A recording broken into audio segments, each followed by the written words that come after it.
Estamos en comunicación con la fiscal Patricia Sánchez. Doctora, ¿cómo está? Buenos días. Sí, buen día, Perla, ¿cómo estás? Buen día, Jessy. Un saludo a toda la audiencia. Agradecerte también el contacto, ya que estás estás un poco con problemitas de salud, pero queríamos conversar contigo, doctora, porque nos parece sumamente relevante escuchar a la fiscal del caso, porque nuevamente la Cámara hace duros cuestionamientos al trabajo del Ministerio Público. Ustedes como Fiscalía, ¿qué pueden decir al respecto? Y básicamente no mucho, Perla, es un fallo de Cámara que ordena un nuevo trámite a Fiscalía General del Estado, que hecho es lo que yo misma propuse en la audiencia ante la propuesta de la defensa, ¿verdad? Porque asumo que por una cuestión de espacio, la Cámara en su resolución no puede transcribir todo lo ocurrido en la audiencia de reposición, que terminó elevando el caso para que entienda alzada. En la audiencia de reposición, o sea, lo que inicia todo esto es el primer trámite de oposición del 314, que se contesta en interín, yo estoy recusada, ¿verdad? Contesta mi colega fiscal, que me interinó en ese momento, y ella ratificó la imputación y explicó cada uno de los extremos fácticos y cada uno de los elementos que en ese momento se contaba para sostener esa sospecha. Pese a que la acordada de la Corte, que la misma Cámara invoca, explica en un párrafo que para la formulación de sospecha no es necesario siquiera contar con elementos de convicción que la sostenga, porque se supone que eso será colectado en la etapa preparatoria que se pretende abrir. Y también se expuso en esa contestación la posición jurídica que tiene la institución Fiscalía General del Estado, porque nosotros tenemos unidad de acción y como cualquier institución trata de mantener unidad de criterio siempre, ¿verdad? Entonces ahí también se plasmó que el criterio del Ministerio Público, que el 314 no es aplicable a las actas de imputación, porque el acta de imputación no es otra cosa que atribuir un hecho a una persona que se puede subsumir en un tipo penal y que se propone para ello la apertura de una causa penal con un control jurisdiccional y con un ejercicio de defensa efectiva, ¿verdad? Al ser notificado el acta de imputación al atribuido. Eso es lo que se explicó se plasmó en el escrito de ratificación de imputación, contestando así el 314 que había ordenado primariamente la Cámara en su primera resolución. O sea, doctora, usted no contestó ese traslado. No, yo no, porque yo estaba recusada en ese momento. Entonces, lo que sí ya me toca intervenir es en la audiencia de la segunda reposición de la defensa, porque ese planteamiento de la fiscal provisoria que actuó duró mi recusación, motivó al juez a volver a admitir la ratificación de la imputación de mi colega, que lo hace en relación a la imputación que yo presenté primariamente. Entonces, en esa audiencia de reposición, la defensa cuestiona nuevamente la admisión de la imputación. Y hay que tener en cuenta un detalle. La providencia que admite la imputación contiene consigo la fecha de escrito conclusivo.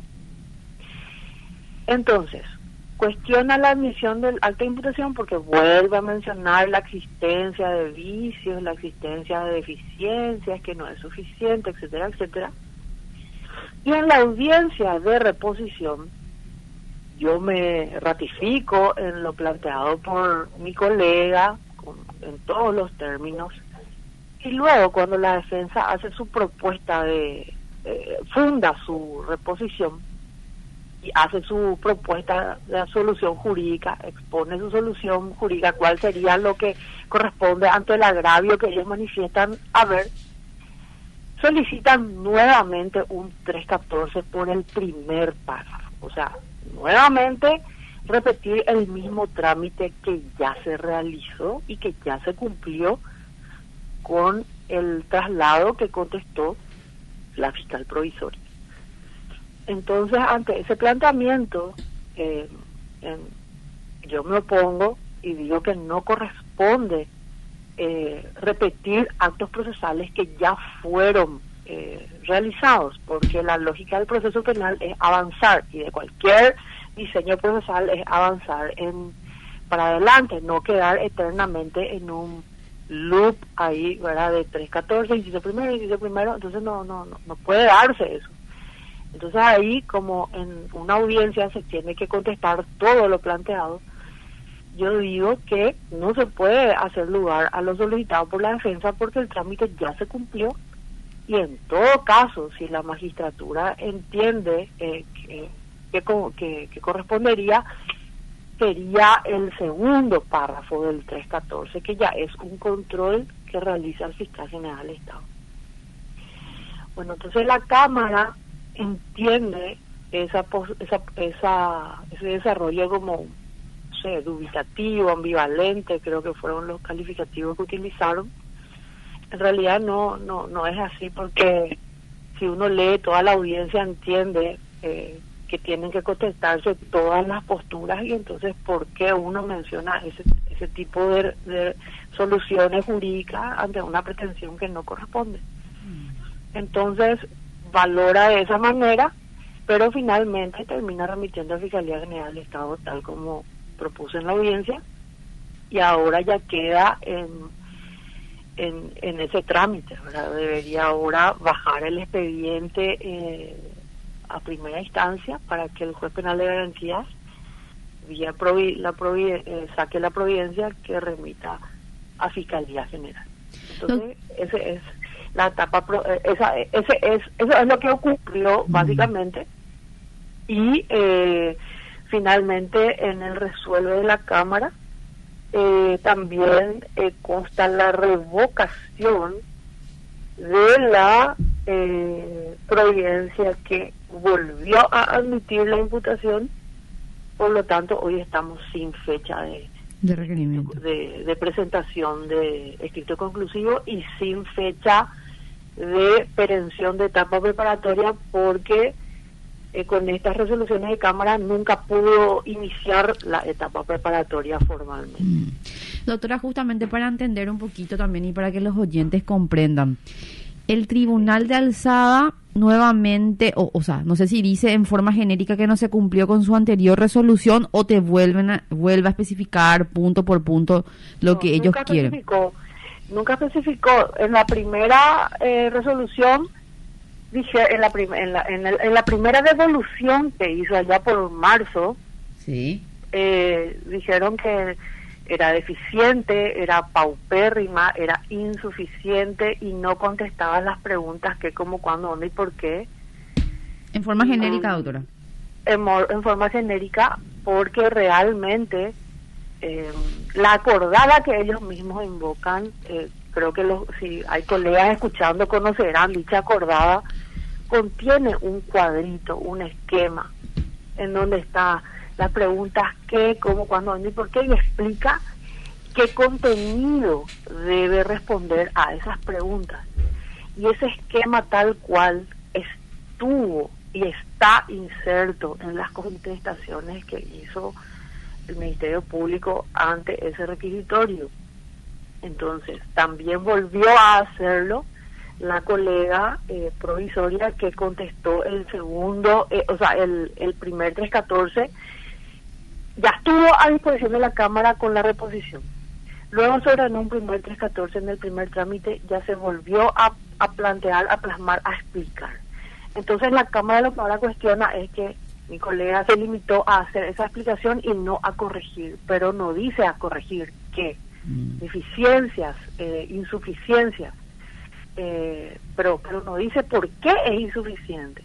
dice que es insuficiente, pero no dice por qué. Entonces, a mí me genera una cuestión particular de dificultad de entendimiento del razonamiento de Cámara con todo lo que tiene el expediente. Pero ahora ya le tocará realizar ese control al fiscal general del Estado y ahí veremos qué se decide, ¿verdad? Cómo valora la cuestión de Fiscalía General. Doctora, al menos por lo que decía el doctor, uno de los cuestionamientos que hace es que supuestamente cómo Rivas produjo eso, con ayuda de quién, cómo va a ser de manera... Eso es producto de la investigación que se pretende abrir formalmente y que ya se viene desarrollando desde el día en que se formuló la denuncia y que fue sorteada a mi unidad fiscal. Eso ya forma parte de la investigación y ese extremo que él cuestiona debería estar presente si es que el Ministerio Público solicita acusación como escrito conclusivo ya una acusación y no en este estado. Recuerdo que en una de sus contestaciones justamente usted mencionaba que la inverificabilidad es lo que constituye la sospecha. Me recuerdo más y vagamente una de las contestaciones. Es así, o sea, es así. Lastimosamente toman frases descontextualizadas para luego decir que no está fundado, pero no es así. Lastimosamente es una entredicho, es una discrepancia jurídica que no pasa de ahí y nada, ahora queda ya en manos del fiscal general del Estado analizar la cuestión y resolver. Si es que hay que corregir, seguramente lo va a expresar eso, o por ahí ya realizar una nueva formulación ya con más elementos que a la fecha ya se cuenta, porque recuerden que esa imputación inicial fue de enero 2019 y a la fecha que estamos en junio se desarrollaron varias diligencias investigativas que también costó colectar, pero por lo menos vamos avanzando de a poco, porque como abarca un relato de hechos que está correctamente ubicado en el tiempo, son hechos del 2020 con relación a al primer uso que se realizó de los documentos, que se sospecha se realizó de los primeros de los documentos cuestionados, que son el certificado de estudio y el título. Después en 2021 se produciría la producción de documentos con público contenido falso con la expedición de la matrícula, utilizando esos documentos que se investigan, y luego los usos, los otros usos que son ante la Cámara de Senadores ya en el 2023 y ante el jurado de enjuiciamiento, que te pido disculpas, no recuerdo si se va a la fecha porque no tengo la carpeta fiscal conmigo, pero están especificados cada una de las conductas con las posibles fechas que con las fechas que se le atribuye la conducta, el modo, el lugar, ante quién, qué y para qué, ¿verdad? Para acceder al cargo, todo está explicado. Doctora, ¿hay riesgo de prescripción? Y eso obedece a otro tipo de análisis que todavía no me detuve a realizar. Probablemente ahora que venga Fiscalía General, por ahí me realizan ese análisis, pero hay que estar atentos igual a todo, porque son hechos ocurridos, repito, en el 2021, en el 2021 y en el 2023. Justamente por esa razón es la que te consultamos, doctora, porque el tipo penal de producción de documentos públicos de contenido falso es de julio de 2021 y tiene una sanción penal de 3 años. Justamente en el caso de los usos son de 5 años y el último uso fue en el 2023, después en el 2020 y en el 2021. Entonces, por eso te digo, ese aspecto no me puse a analizar todavía, pero sí es un aspecto que se atenderá seguramente ya en gabinete cuando será analizado en el ámbito de Fiscalía General. Porque lo que nos quedamos también pensando acá con Perlita respecto a este tema es, bueno, en el eventual caso que nuevamente este tribunal de alzada, ya ante la posición de la Fiscalía General, vuelva a rechazar, ¿verdad? Porque no podemos ya negar ninguna posibilidad de que pueda ocurrir lo mismo. ¿En cómo queda la causa? O sea, ¿tiene que volver a presentar una imputación? Sí, se puede volver a presentar perfectamente una imputación, ya que el tribunal con su resolución revocó la admisión de la imputación. Por lo no, tanto, hay imputación. Hay imputación. Exacto. Claro. Pero también hay que tener en cuenta que hubieron 2 citaciones a declaración indagatoria. Claro, ahí también se podría interrumpir entonces. Exacto, que no fueron practicados. Uno, porque justo sobrevino la cuestión del reafuero y entonces la notificación de la indagatoria me fue devuelta por la defensa diciendo que no va a acudir por la recuperación de los fueros, y luego eso se rectificó por el Senado y justamente para la próxima semana volví así, o sea, ya practiqué la notificación tanto en domicilio particular como vía telefónica para una declaración indagatoria nuevamente la próxima semana. Eso no obsta a la existencia o no a esta imputación, porque finalmente la citación indagatoria es una oportunidad de que la defensa técnica, así como el mismo imputado, conozca el contenido del cuaderno de investigación fiscal, conozca los hechos que se le atribuyen, eso que dicen que es impreciso, insuficiente, etcétera, etcétera, y ahí elaborar si quieren declarar o no, si quieren ofrecer alguna diligencia de descargo o si quieren proponer alguna cuestión investigativa para que desarrolle el Ministerio Público que haga a su teoría del caso.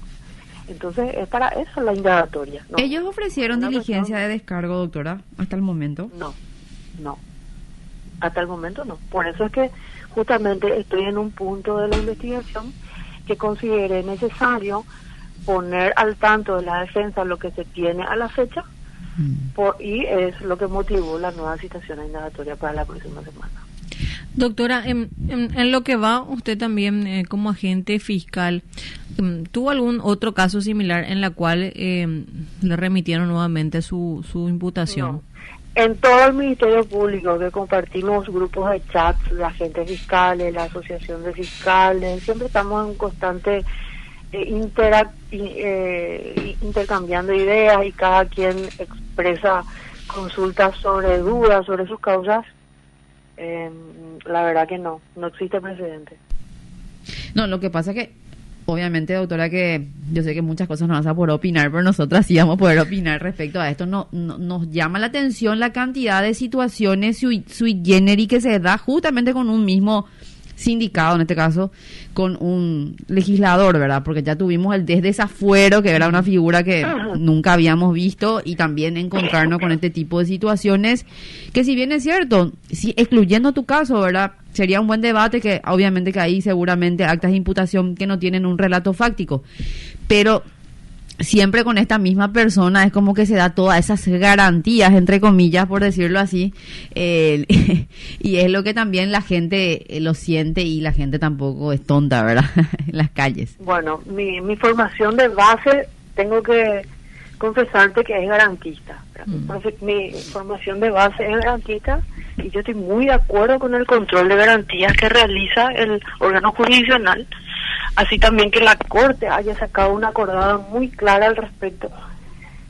Pero ese control de garantías en esta etapa del inicio, para iniciar una investigación penal, habla de hipótesis, habla de relato sucinto, habla de inclusive formular una hipótesis aún sin contar con el elemento que la pueda sostener, porque es una hipótesis justamente, y eso es lo que a los colegas y asumo que también desde Fiscalía General se atendería esa cuestión, porque el principio acusatorio aquí estamos tergiversando un poco ahora con lo que es cercenar la la facultad exclusiva del Ministerio Público a formular sospecha.